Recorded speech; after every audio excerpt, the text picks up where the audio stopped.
Bismillahirrahmanirrahim. Assalamualaikum warahmatullahi wabarakatuh. Perkenalkan, nama saya Genta Adriano dari jurusan Hukum Keluarga Islam.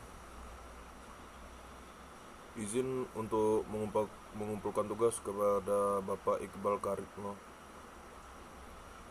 Yaitu tugasnya adalah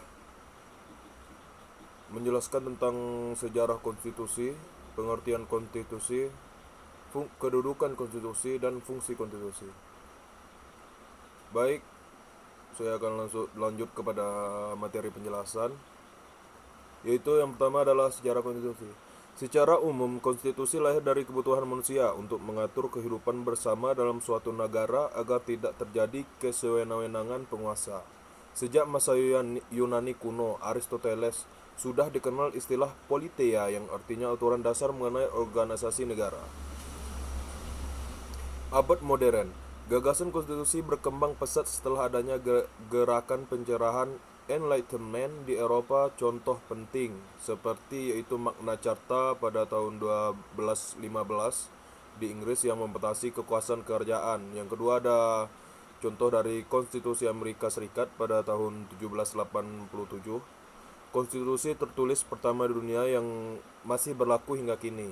Yang ketiga ada Revolusi Prancis tahun 1789 melahirkan Declaration of the Right of Man and of the Citizen yang menegakkan hak asasi manusia dan kedaulatan rakyat. Di Indonesia ada beberapa contoh, yaitu konstitusi pertama adalah UUD 1945 yang ditetapkan oleh PPKI pada 18 Agustus 1945. Setelah itu pernah berlaku konstitusi RIS pada tahun 1949 dalam UEDS 1950. Dan selanjutnya tahun 1959 melalui Dekret Presiden 5 Juli 1959 Indonesia kembali ke UUD 1945. Setelah reformasi 1998, UUD 1945 mengalami 4 kali amandemen, yaitu pada tahun 1999 sampai 2002 untuk menyesuaikan dengan tuntutan demokrasi. Ya, lanjut ke dalam poin kedua, itu pengertian konstitusi. Secara etimologis, konstitusi berasal dari bahasa Latin yaitu constitutio yang berarti membentuk, menyusun. Secara umum, konstitusi adalah hukum dasar yang menjadi pedoman dalam penyelenggaraan negara. Menurut ahli KCWR, konstitusi adalah keseluruhan sistem ketenagagaraan suatu negara berupa kumpulan peraturan yang membentuk, mengatur, dan memerintah negara. Menurut Sri Somantri, konstitusi adalah naskah yang sebagai hukum dasar tertulis dan juga mencakup hukum dasar yang tidak tertulis, yaitu konvensi ketatanegaraan. Dan lanjut ke poin ketiga, yaitu kedudukan konstitusi. Kedudukan konstitusi merupakan hukum tertinggi, supreme law of the land, menjadi sumber hukum bagi semua peraturan perundang-undangan di bawahnya. Kedudukannya mengikat seluruh lembaga negara, pemerintah, dan warga negara. Dan poin yang terakhir yaitu fungsi konstitusi.